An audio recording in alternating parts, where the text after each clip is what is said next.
2025년 3월 19일 가정예배를 하나님 앞에 드리시겠습니다.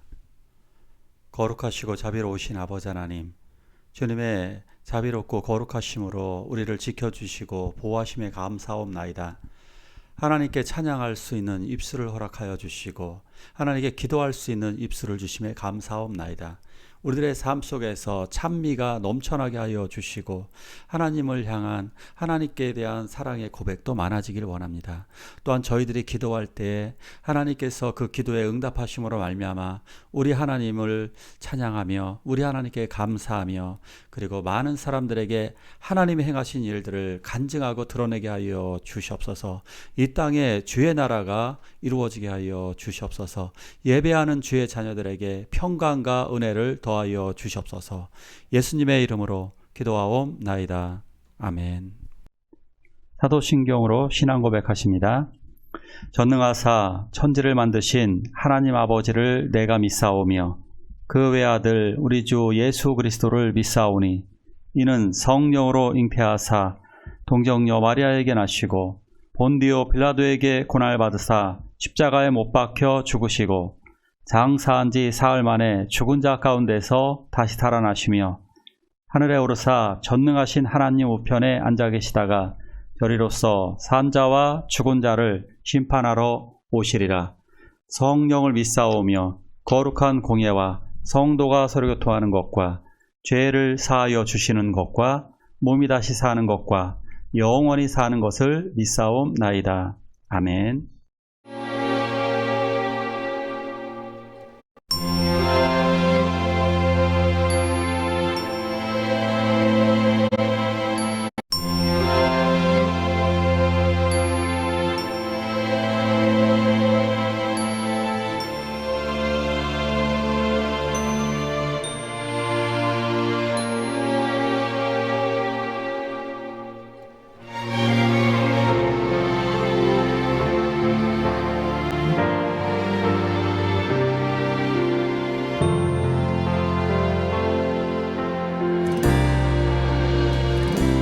진정한 예배가 숨쉬는 교회, 주님이 주인 되시는 교회, 믿음의 기도가 쌓이는 교회, 최고의 찬양을 드리는 교회, 말씀이 살아 움직이는 교회, 성도의 사랑이 넘치는 교회, 섬김과 헌신이 기쁨이 되어 열매 맺는 아름다운 교회, 주님의 마음 닮아서 이웃을 사랑하는 교회, 주님의 영광을 위해서 빛 되신 주님 정하는 교회, 사랑의 불꽃이 활짝 피어나 날마다 사랑에 빠지는 교회, 주께서 사랑하는 우리 교회가 이런 교회 되게 하소서. 당신은 하나님의 자녀임을 확신하십니까? 구원은 우리가 이제 이런 것을 물어보면 좀 대답을 못할 경우가 많다고 그랬습니다. 근데 로마서를 통해서 우리는 확실하게 대답할 수 있습니다. 오직 믿음으로 구원받는다는 사실. 구원은 오직 믿음으로 구원받습니다. 근데 그 믿음은 그러면 어느 정도냐? 우리들이 생각하는 그 믿음은 엄청난 것이 아니라 어찌 보면 오직 주님만이 구원하실 분이라고 하는 것을 인정하기만 해도 구원을 받습니다. 그러니까 구원받은 강도의 믿음 상태가 어떤 거냐, 그거 정말 알기는 어렵죠. 그렇지만 우리들이 찬송가를 부를 때 이거죠. 나를 구원하시리 예수밖에 없네. 예수님밖에 나를 구원하시리가 예수님밖에 없다는 사실, 그것을 인정하는 것, 그것이 바로 믿음인 것입니다. 이 믿음의 크기를 우리는 알 수 없습니다. 우리들의 작은 믿음조차도 하나님께서 주시고 그 하나님의 은혜와 사랑으로 구원하시고 결정하신다는 사실입니다. 자, 다시 한번 또 물어볼까요? 당신은 하나님의 자녀임을 확신하십니까? 자, 그렇다면 우리가 믿음으로 구원받는다고 지금 배웠기 때문에 아멘 이렇게 대답을 할 겁니다. 자, 그렇다면 그 다음 나오는 질문은 이것입니다. 자, 그렇다면 하나님의 자녀라면 어떻게 살아야 할까요? 그것이 바로 로마서의 앞부분은 믿음으로 구원받는다는 구원받는 방법, 구원의 단계를 알려주신다면 로마서 11장 이후 12장부터는 하나님의 자녀가 어떻게 살아야 할까, 하나님의 자녀들은 어떠한 삶을 살아갈까, 그것을 말씀하고 있습니다. 그 첫 번째는 기도입니다. 예배입니다. 즉 기도와 예배. 하나님을 의지하기 때문에 기도하고 하나님께 예배하는 겁니다. 그래서 구원받은 사람들은 이게 달라지는 거예요. 하나님의 자녀들은 하나님을 의지하고 하나님께 예배합니다. 두 번째, 하나님 믿는 사람들은 전도를 하게 됩니다. 증거하게 됩니다. 그러니까 하나님의 행하신 일들을 증거하고 다른 사람들에게 예수 믿으라고, 예수님만이 구원이시라고 하는 사실을 자기도 모르게 전도를 하게 됩니다. 세 번째, 하나님의 자녀인 사람들은 형제를 사랑합니다. 그 시작, 그 사랑, 형제를 사랑하는 그 시작은 성도의 교제입니다. 그래서 로마서 16장에는 문안 인사에 관련된 부분들이 많이 나옵니다. 문안 인사, 서로 성도가 기도해주고 사랑하는 것, 서로의 안부를 묻는 것, 서로의 관심을 가지는 것, 이것이 바로 하나님께서 우리들에게 주신 명령입니다. 오늘 말씀을 통해 더 자세히 알아가도록 하겠습니다. 같이 읽을까요? 내가 사랑하는 에베네도에게 문안하라. 그는 아시아에서 그리스도께 처음 맺은 열매니라. 내 친척이요 나와 함께 갇혔던 안드로니고와 유니게에게 문안하라. 그들은 사도들에게 존중이 여겨지고 또한 나보다 먼저 그리스도 안에 있는 자라. 또 주 안에서 내 사랑하는 암블리아에게 문안하라. 사도 바울 선생님은 먼저 그 앞절은 베베자매를 추천을 해줬고요, 로마교회. 그 다음에 브리스길라와 아굴라에게 문안을 해라고 그랬고, 이제 5절부터는 우리가 잘 모르는 인물들이 나옵니다. 바로 그 인물은 에베네도입니다. 에베네도, 뭐 하는 사람일까요? 뭐 안드로니고와 유니게, 암블리아, 뭐 하는 사람들인지 모르겠습니다. 자, 근데 소개를 좀 하고 있어요, 간단하게. 에베네도는 아시아에서 그리스도께 처음 맺은 열매니라. 아시아에서, 이 에베네도는 아시아에서 처음으로 예수님을, 바울의 전도에 의해서 예수님을 믿은 사람이라는 것입니다. 만약에 이렇게 바울 선생님이 소개하지 않았다면 우리는 에베네도에 대해서 전혀 오늘날까지도 알지 못했을 것입니다. 그러면 안드로니고와 유니아는 어떤 사람일까? 이들은 이렇게 얘기하죠. 바울의 친척이었다. 아, 이분은 바울의 친척이었습니다. 바울의 친척이었는데 보니까 나보다 먼저 그리스도 안에 있는 자라. 바울보다도 먼저 예수님을 영접한 사람입니다.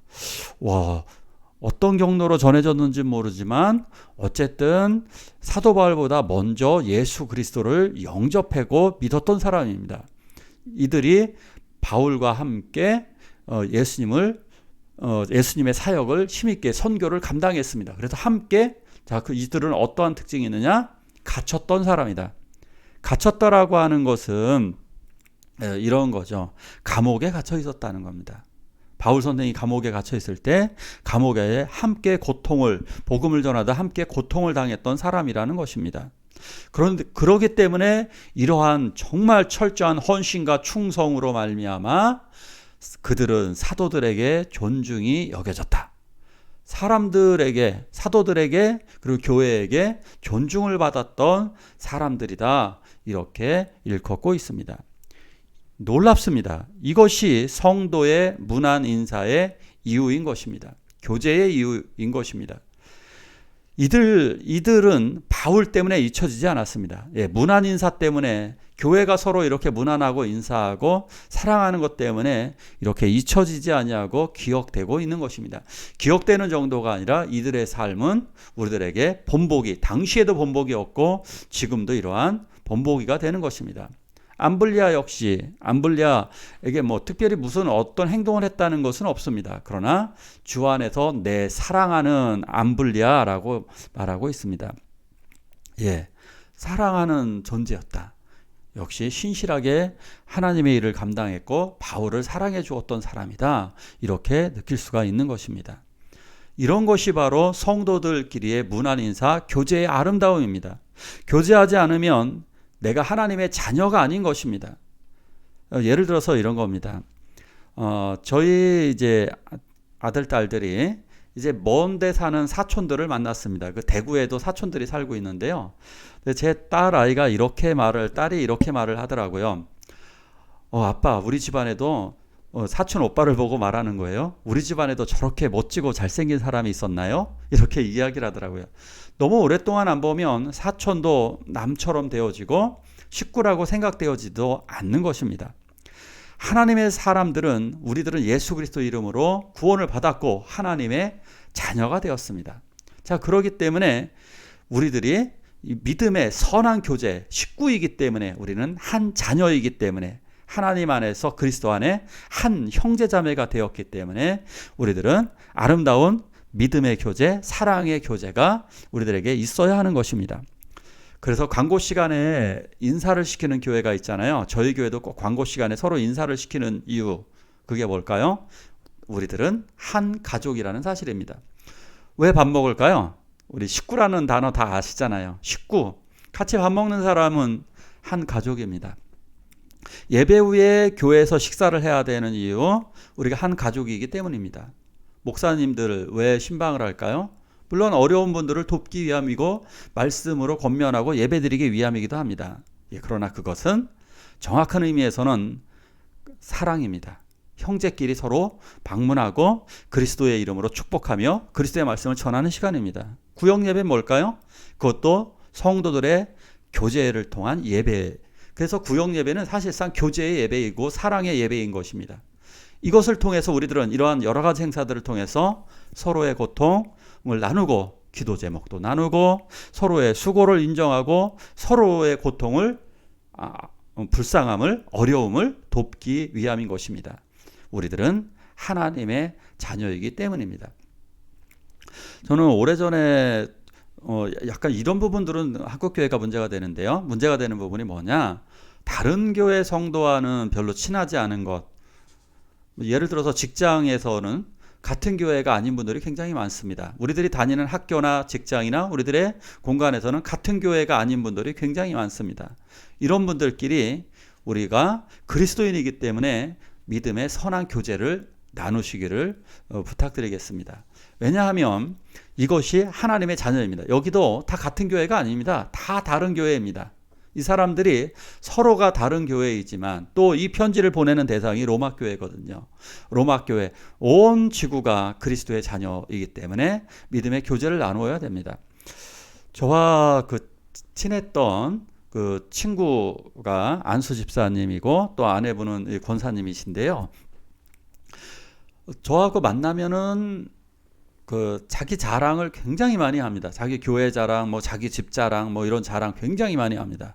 네, 안타까운 것은 단 한 번도 저에 대해서 물어본 적 한 번도 없습니다. 그러니까 저희 교회는 어떤지, 목사님 어떻게 살아가고 있는지 저에 대해서 한 번도 묻지 않더라고요. 이유가 뭘까요? 모르겠습니다. 진실한 그리스도인이 아니지 않을까? 이런 생각도 좀 들긴 했었습니다.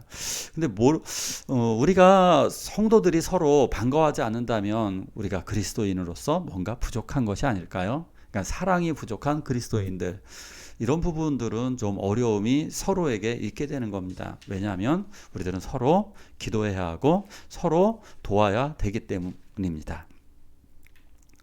같이 읽을까요? 주 안에서 택하심을 입은 루포와 그의 어머니에게 문안하라. 그의 어머니는 곧 내 어머니니라. 오늘은 지금은 이 루포에 대해서 나옵니다. 루포는 누구냐면 구레네 시몬. 이 십자가를 예수님이 자꾸 십자가를 지다 쓰러지셨기 때문에 예수님 대신에 십자가를 졌던 사람이 구레네 시몬입니다. 그 구레네 시몬은 신실하게 신앙생활을 한 것으로 알려져 있습니다. 그 구레네 시몬의 아들이 루포라고 합니다. 이 루포가 하나님의 택하심을 입었다. 이 표현은 무엇이냐면 정말 특별한 사랑을 입은 사람들이 그 바울도 그렇죠. 택하심을 입은 분들이었기 때문에 더 신실하게 충성되게 봉사하고 헌신했다 이런 의미인 것입니다. 다른 분들에 비해서 봉사와 충성이 탁월했다는 것입니다. 아버지를 따라서 자 이렇게 섬겼던 이 루포에게 인사를 하라는 겁니다. 이렇게 인사를 하게 되면 그 사람을 본받게 됩니다. 아까 왜 직장 내에서 그렇게 서로 무난하라고 그랬냐면요. 그 사람의 신앙을 내가 배우게 됩니다. 반대로 그 사람이 연약한 신앙인일 경우 진짜 많아요. 문제가 있거나 연약한 신앙인들은 또 반대로 나의 신앙을 조금이라도 본받게 됩니다. 서로가 협력관계가 된다는 점입니다. 보십시오. 루포의 어머니는 곧 내 어머니라. 루포의 엄마는 바울에게 엄마처럼 사랑해 주었습니다. 바울을 아들처럼 잘 돌봐 주었던 분이 루포의 어머니입니다. 우리들 교회에서 나보다 연세가 많고 이런 분들은 때로는 이모같이 삼촌같이 또 내가 그렇게 섬겨주고 또 나보다 젊은 사람들은 어린 사람들은 내가 그렇게 돌봐주시는 것이 바로 하나님의 뜻입니다. 또 읽을까요? 너희가 거룩하게 입맞춤으로 서로 문안하라. 그리스도의 모든 교회가 다 너희에게 문안하느니라. 결국 결론적으로는 이것입니다. 거룩하게 입맞춤으로 서로 문안하라. 서로 거룩한 입맞춤. 뭐 근동지방이라 그래요. 그 이스라엘 주변의 나라들을 근동지방, 그 가까운 근동지방을 터키라든가 사우디아라비아 뭐 이런 나라들 있잖아요. 그 이슬람 문화권 그쪽을 다 근동 문화라고 그래요. 그쪽에서는 인사를 나눌 때 이런 식으로 뺨을 부비면서 이렇게 입맞춤을 살며시 이렇게 하게 되죠. 요거는 보통 어떻게 하는 거냐면 동성끼리 그러는 거예요. 이성끼리는 이렇게 하지 않죠. 가족끼리는 하죠. 가족끼리는 이렇게 얼굴을 맞대면서 인사를 하고 가족이 아닌 이성한테는 이렇게 간단한 목례 정도 하고 그러죠. 이렇게 입맞춤하면서 서로 우리가 한 형제자매라고 하는 것을 하라는 겁니다. 이것이 바로 정말 하나님이 기뻐하시는 아름다운 전통인 것입니다. 우리 서로 이렇게 사랑했으면 좋겠습니다. 악수하는 것도 서로 교제의 방법이 있잖아요. 그런데 이런 것들을 통해서 우리가 서로 못 나누는 눈 인사라도 하시고요. 말 인사, 눈 인사, 고개 인사 뭐 다양한 방법이 있겠죠. 요즘은 뭐 문자가 있으니까 카카오톡이 있거나 메신저 여러 가지가 있으니까 이렇게 서로 인사함으로써 하나님의 뜻, 하나님의 나라를 이루게 되는 것입니다. 저는 시골 교회 가면 되게 편안한데요. 어떤 이렇게 가다가 어디 시골 지역으로 놀러 가면 교회를 거의 가봅니다. 교회를 가보면 되게 참 편안하고 좋아요. 근데 그 교회에서 성도님을 만나서 이런저런 대화하면 굉장히 좋습니다. 예, 반가워한다는 것은 우리가 한 형제자매임을 느끼게 되는 것입니다. 며칠 전에 아들의 고등학교를 찾아가 보았습니다. 그 고등학교에 갔을 때 거기에서 볼일을 다 본 다음에 식당에서 혹시나 내 아들을 발견할 수 있지 않을까 해서 저는 식당을 두리번 이렇게 쳐다보았습니다. 아들을 워낙 학생 수가 많기 때문에 만날 수 있는 확률이 굉장히 적었는데 아들이 딱 눈에 들어오더라고요. 그래서 창피함을 무릅쓰고 식당으로 들어가서 아들을 만나고 왔는데 아들이 깜짝 놀라고 좋아하더라고요. 예, 이게 가족입니다. 우리들은 그리스도인들은 서로 이렇게 알아보는 순간 서로 행복하고 좋은 것입니다. 내가 혼자가 아니고 나의 가족들이 그곳에도 있다는 사실입니다. 우리 함께 기도할까요? 우리 함께 기도하실 때에 우리 믿음 생활, 내 주변의 그리스도인들이 신실하게 살아가실 수 있도록 또한 주의 축복을 받을 수 있도록 내 주변의 그리스도인들을 위해서 같이 기도하길 원합니다. 기도하시겠습니다. 기쁨이 되어 열매 맺는 아름다운 교회 주님의 마음 닮아서 이웃을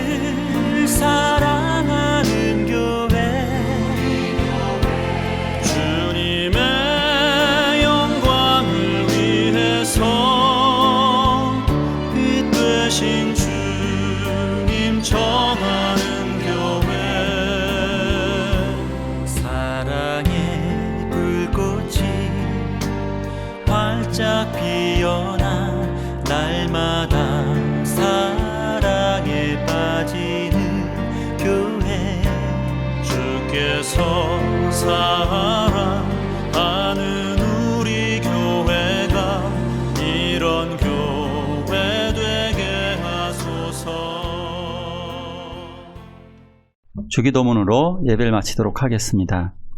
하늘에 계신 우리 아버지여, 이름이 거룩히 여김을 받으시오며 나라가 임하옵시며 뜻이 하늘에서 이루는 것 같이 땅에서도 이루어지이다. 오늘날 우리에게 일용할 양식을 주옵시고 우리가 우리에게 죄 지은 자를 사하여 준 것 같이 우리의 죄를 사하여 주옵시고 우리를 시험에 들게 하지 마옵시고 다만 악에서 구하옵소서. 대개 나라와 권세와 영광이 아버지께 영원히 있사옵나이다. 아멘.